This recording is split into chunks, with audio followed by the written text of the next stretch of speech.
Okay, this is the second quiz in Unit 3.4. This is on the war on the Pacific.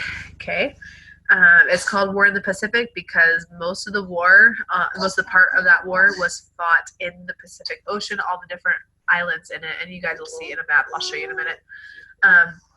Okay, so Japan was trying to get land in Asia. I'm going to show you guys what land specifically. So we have right here. Go get your red phone. Yeah.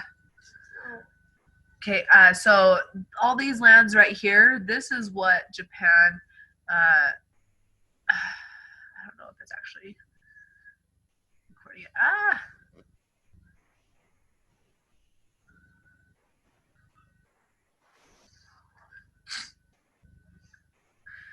Okay, so here's Japan. All this area right here is all the area that they first invaded to get more resources. They ran out of resources, and this is before they had even really started the war. They had run out of resources, and so they started invading Manchuria over here and China over here to get Manchuria is now part of China, to get all their resources that they had. They already had taken control of the Koreas. Oh, thank you. So the only way, so when they were doing that, U.S. had been trading with China or Japan, as I mentioned in the last video.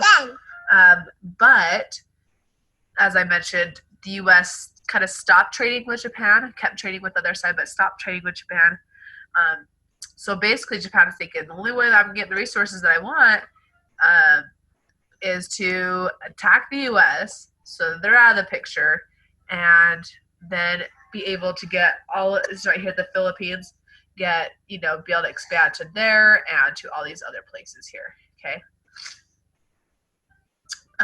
So right after it attacked us at Pearl Harbor, it attacked the Philippines down here. It was like within hours after that they attacked the Philippines. Let's see, they got control, and then right as soon as they got control, they started having horrible treatment of prisoners of war. And I'll show you guys just one of the pictures. Now, a lot of the pictures that you might see online are going to have the same types of imagery. Okay, so these two soldiers right here, these are British soldiers. So it doesn't matter what country they were from, if they were against Japan, they're going to get the same treatment. A lot of the pictures I saw of the treatment of the prisoners, little to no food, brutal whipping, brutal punishments, asking them questions, not getting any answers because they, didn't speak the right language, of course. Trying to scroll back up so you can see their face. But you can see very skeletal. They, don't have any more real meat on them. And they'll still whip and punish even on top of, even on top of basically starving them almost to death. So there we go. So this is typical. You'll see like just basically their skeletons. That's it. They're so starved. So Japan and Vietnam.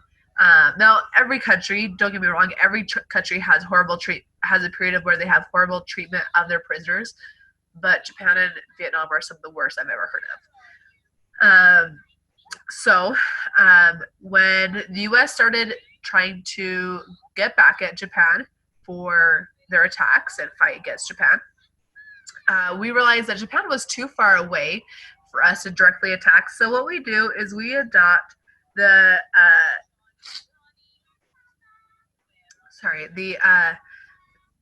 method of island hopping. So we start right here in Hawaii. And after they bombed Pearl Harbor, it wasn't even that bad. Like most of the ships that they did bomb, we were able to get back up into function. They missed all of our carriers for our planes, our fighter planes. So they hardly did anything really. Let's see. So they started going. You can see these arrows. they call it island hopping because they go from island to island of all of these islands and areas that Japan was controlling in World War II to basically, constrict them until finally we get to just Japan, right? So we're just trying to reduce their empire that they are starting to create until we only have Japan left. Okay. In 1944, so right before the war was over, Japan started this technique of we call kamikaze or suicide bomber. Okay, so I was going to show you guys some live footage of some of these things, but my dinosaur of a computer isn't really working for me, so I just recommend you guys to look up live footage of what I'm talking about. In 1944, when the war was just about over, Japan was starting to get a little bit desperate. Some of their fighting technique, and this is just how it was throughout the whole World War II, it was really hard to win a battle against Japan because every time you won, you had to fight till basically the last person, and that's just the way that they were. They did not give up. They did not surrender. That's how passionate they were when they were fighting. Now, believe what you will about that, but that's just the way that they fought. So U.S. started seeing them do suicide bombing or kamikaze flight pilots, as we think of them. Basically, they would, just, commit suicide by diving into ships. Now, most of them didn't even make it to an actual ship. They just, landed in the water. But there was quite a bit of damage done to actual ships from these suicide bombers. Luckily, they didn't do that for long until the war was over. It wasn't like they did that the whole war. It was just the last year of the war that they did that. So that's just one thing that they did. One thing that we did in Japan cities, we did something that's called firebombing. So basically we'd bomb and it would cause a fire to start in the cities where it would just burn a lot of their houses, because a lot of their houses were made out of wood. So it would burn a lot of infrastructure and resources, and we're just trying to hurt them, not like, physical body count, but hurt them in the, economy, and cause a lot of reasons to basically, stop the war and surrender. In 1944, Japan wanted peace. They wanted the war to be over, but they did not want to surrender unconditionally. The U.S. Wanted to make sure that this happened. Truman is the president now. He wanted unconditional surrender, just like Eisenhower did, because Eisenhower died while during the war was going on, and so Truman was the vice president, so he stepped up to the mantle.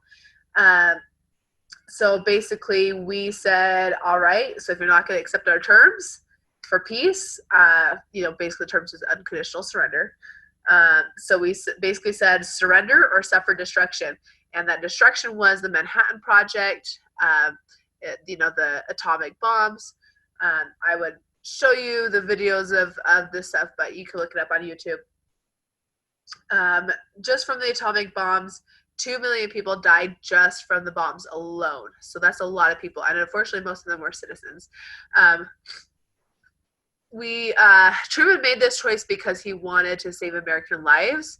That was what he basically said. It's true it did, just because the typical battle with Japan included a lot of casualties on both sides, mostly because they fought till the last person. And even citizens who got involved in the war, they weren't officially part of their army, but they got involved, they did not surrender either. They fought until they died. So we knew there was going to be a lot of lives lost anyway. So this is basically what he thought of. All right, if we keep fighting, then lots of our lives and lots of their lives are gone. Or if we drop the bombs, then it's just less of their lives. So when it comes to because he's not trying to, this goes for any country, their job isn't to protect people from everywhere. Their job is to protect people from their own country. So I'm not at all defending the decision. I don't want to ever have to decide make that decision myself. But that is a decision that he made. So yeah, that's about it for this second quiz in 3.4. So sorry, it's kind of jumbly. My internet was really bad, so sorry.